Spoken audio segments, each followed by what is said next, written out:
د موبایل چارجولو پر مهال دغه ټکي په نظر کې ونیسئ. ډیر وخت کله چې د موبایل بیټرۍ چارج ختم شي نو زیات شمیر کسان د موبایل چارجولو پر مهال هم موبایل کاروي، خو باید دې ټکي ته مو پام وي چې له احتیاط پرته د چارج پر مهال د موبایل استعمال خطرناک وي. کارپوهان وایي که چیرته غواړئ د موبایل چارجولو پر مهال موبایل وکاروئ نو دې ټکي ته پام وکړئ.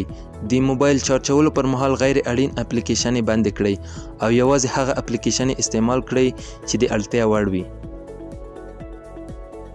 دغه راز د موبایل چارجولو پر وخت هیڅ کله ویډیو مه کوئ ځکه چې د ویډیو کولو پر مهال بیټرۍ ډیر چارج وهي او د چاودیدلو خطر یې ډیر وي. د چارجولو پر مهال هیڅ کله موبایل مه اپډیټ کوئ ځکه چې په دې دوران کې د موبایل پروسیسور سرعت کمیږي او پر موبایل هم خبرې مه کوئ او یوازې له پیغام استولو څخه کار واخلئ.